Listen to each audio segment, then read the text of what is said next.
It's all the same. I mean, I have kids, and that's the way they listen to music. They don't listen to the radio. They listen. They pick and choose things, and there's no time involved in it, and they just like what they like.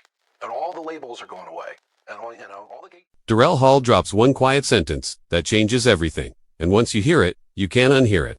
The man who built pop history is exposing why record companies are completely lost. And what he says next explains why music doesn't feel the same anymore. Don't blink. Daryl Hall opens this story with the confidence of a survivor who has watched the music business change its skin again and again. And he does not mince words when he says that record companies do not know what they are doing anymore. He speaks as an artist who lived through the golden age of vinyl, the explosive rise of radio, the era of massive tour support, and the slow unraveling of an industry that once claimed to understand creativity. Hall is not bitter. He is alert. And his voice carries the authority of someone who has sold millions of records while still fighting to protect the soul of the work. When he looks at modern labels, he sees confusion disguised as strategy, panic, dressed up as innovation, and executors chasing trends they barely understand. In his view, the companies are no longer building artists. They're renting moments, hoping something goes viral before the audience moves on to the next distraction. That mindset, Hall argues, is not only short-sighted, it is destructive too. Music itself. Daryl Hall explains that the old system was far from perfect. But it had one crucial advantage that is now missing, which was patience. Labels once invested time, money, and belief into artists, allowing them to grow, fail, learn, and eventually find a real voice. Today, Hall says, the patience is gone, replaced by algorithms, playlists, and a constant demand for instant results. If a song does not explode in the first few weeks, it is quietly abandoned. This approach ignores the reality that many timeless records were slow burns, connecting with listeners gradually and deeply. Hall believes that record companies have confused data with wisdom, assuming that numbers alone can tell them what people feel. He argues that music is not a math problem, it is an emotional exchange, and reducing it to metrics strips it of meaning. Daryl Hall also points to the growing distance between decision makers and the actual experience of listening to music. He describes executives who rarely attend live shows, rarely sit with an album from start to finish, and rarely engage with the culture beyond spreadsheets and marketing decks. In his eyes, these are not music people. They are brand managers, trying to control something that resists control by nature. Hall insists that the magic of a song cannot be predicted by focus groups or filtered through corporate language. It comes from risk, from honesty, and from artists being allowed to speak without fear. When record companies forget this, they lose their purpose, becoming factories for disposable content rather than guardians of creative legacy. Daryl Hall reflects on how technology promised freedom for artists, but ended up empowering corporations in new ways. Streaming was sold as a revolution that would democratize music. Yet Hall sees a landscape where a few platforms dictate exposure and value.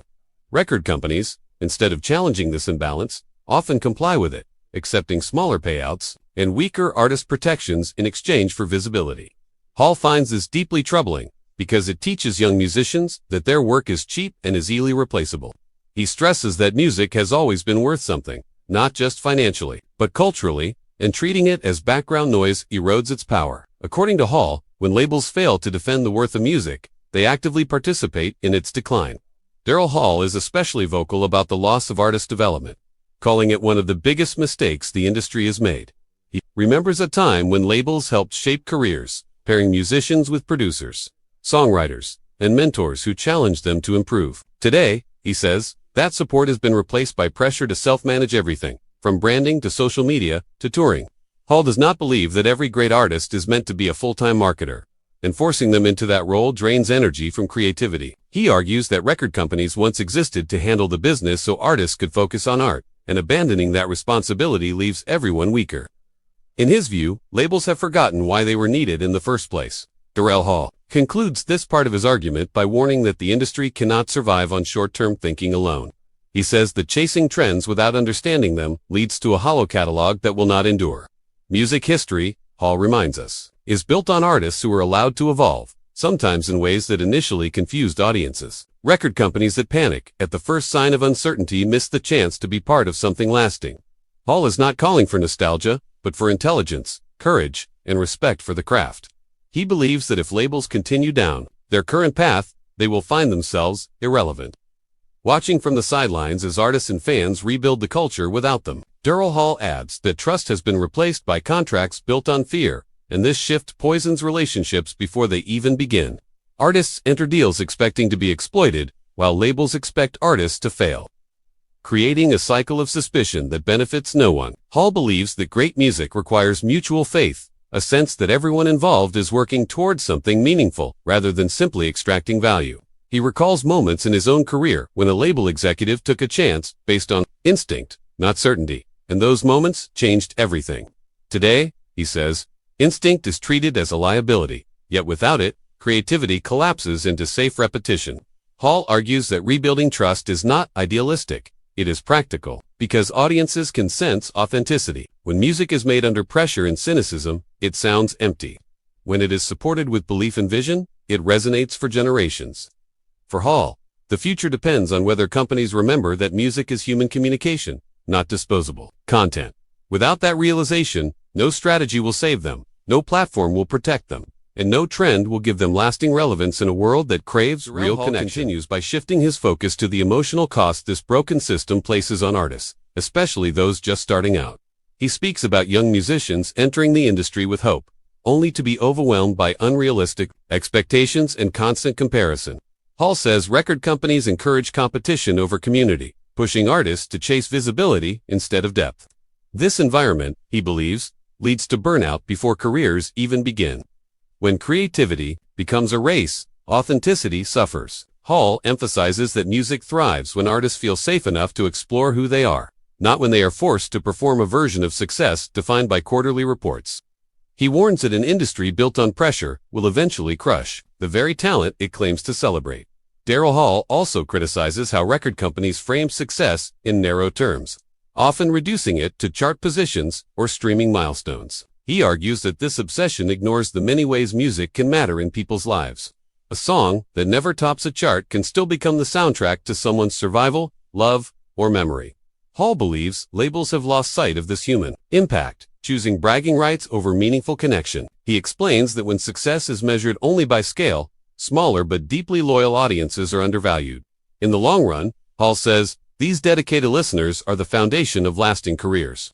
Record companies that fail to nurture them are trading longevity for headlines. Daryl Hall turns his attention to touring, an area where he believes labels have also lost perspective. Live performance, he says, is where music becomes real, where songs breathe and evolve through shared experience.